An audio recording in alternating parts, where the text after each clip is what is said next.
Hey guys, welcome back to the shop. If you saw my previous short, you know that I've been trying out the new hybrid pliers from Klein. These are the 8-inch models.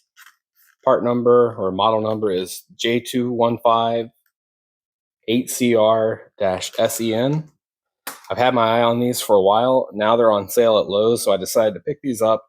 I think this is going to fill a gap that I've had in my tool bag for a while, being able to strip wire and also twist wire. So this seems pretty promising so far. But I'm going to compare it to all the other multi-pliers that I have. They all have advantages and disadvantages. There's different styles, so maybe one's going to suit you better. And honestly, one might suit you better for a particular job, and then something like this might work out better for installs and things like that. Maybe not so much service work. So let's get right into that. Okay, so with all multi-wire stripping pliers, they're going to fall into one of two categories. They're either going to have a needle nose tip, or they're going to have the blunt nose tip like these hybrid pliers. And in this case, it has a nice cross hatching, which we'll get into a little bit more. I'll show you why that's important. Or you'll also have these pinch cutter style, kind of like your side cutters, or you'll have bypass cutters, like on the Milwaukee, and most notably on the Weha, which these are great cutters. Why would you want that and why would you not want that? These are great for any type of bundled wire, anything with a jacket on it. But if you go to cut steel, like steel wire, you might want to think twice. That's why you might want some hardened, induction hardened straight cutters like this, or side cutters. So it gives you a little bit more options. Here's kind of an extreme example with the Jonard tools. It has very fine needle nose pliers. Honestly, I don't know if that's that useful. They're smaller than even some regular needle nose pliers that I have, but you know, this would be a good one to keep in a bag or maybe a car kit because it can do a lot. I think the best balance for needle nose would either be the Milwaukee, and this is handy when you are putting in receptacles or light switches and you want to loop that wire over. First of all, you can stick it in one of these holes and loop it, but I like to pinch it back closed on itself so that when you tighten the screw down, then you have that peace of mind. It's not going to loosen itself off or back off. I also do like the Irwin or NWS Ergo strip pliers. They give you some pretty beefy needle nose pliers, so good for grabbing and pulling, which is where this really comes in handy. But it also has a good size set of side cutters here, although one thing I noticed on the Klein, these are actually beefier and I think they're sharper. This reminds me more of the side cutters on a pair of linesman pliers, so that's kind of where this comes in.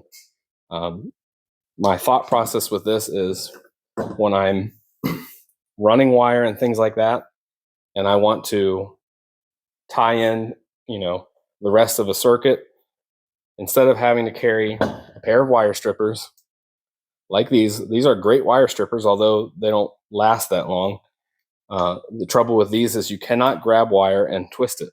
Same with the Wehas. This is a European style where they don't twist their wires that same way. A lot of times they use Wagos, which are becoming more popular now. So this has its use, but it also cannot twist wire. In fact, the needle nose on these actually don't have teeth on the end, or what that's for. So I did try these out some. I'm going to compare it to actually my favorite pair of linesman pliers right now is surprisingly the gear wrench. These are the 9-inch, so full size. To me, they have the nicest size head on them. Here it is compared to the Milwaukee's, which is a little bit fatter. And there's the Klein next to it.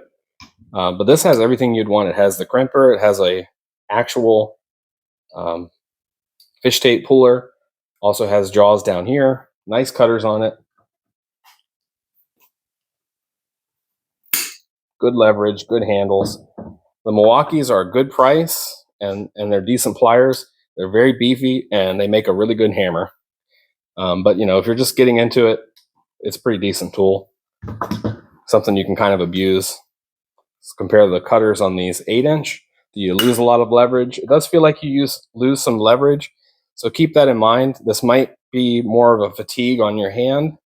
if you're going to be putting in circuits all day long, maybe you would rather carry a pair of lineman pliers and a dedicated stripper in that case. But to me, this is perfect to be able to keep in a tool pouch. You can even keep it on the side of a Vito here.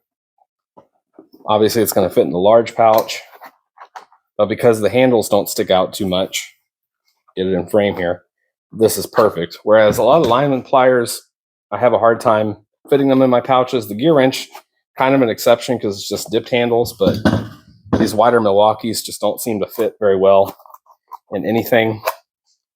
And they're heavy. Both of these pairs are heavy. This is a good balance, lightweight, 8 inches. How do they twist wires? The cross hatching is fairly aggressive. I'd say it's more aggressive than these, which are a little bit too smooth in my opinion, and a little bit less aggressive than the Milwaukee. So keep that in mind.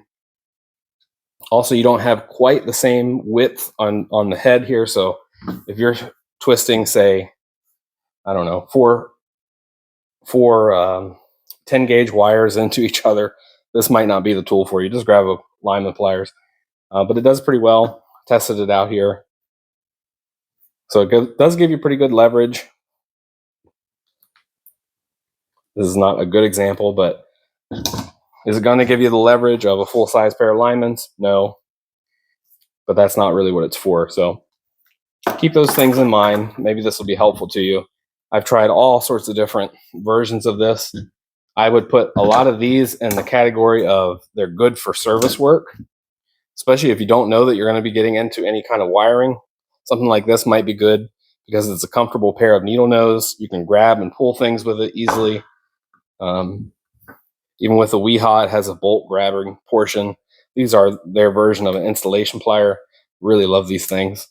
But their downfall is they're really only good for cutting wire and stripping 3 sizes.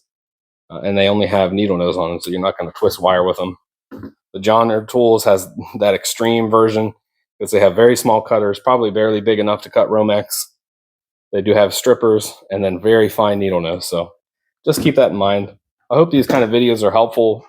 I've experimented with a lot of different, and this is what I've found so far. They all have their good qualities and downfalls. I'm sure these will too. I can see already that you're not going to have the same leverage that you will with a pair of 9-inch lineman pliers, but these are a lot nicer to carry on your hip. And in fact, this could be the one pair of pliers you want to carry with on your hip. The only trouble is you're not going to be able to loop your wires over easily on plugs and switches and things like that. So, but that's where these come in nicely. So hope you guys like this kind of stuff. We'll catch you on the next video.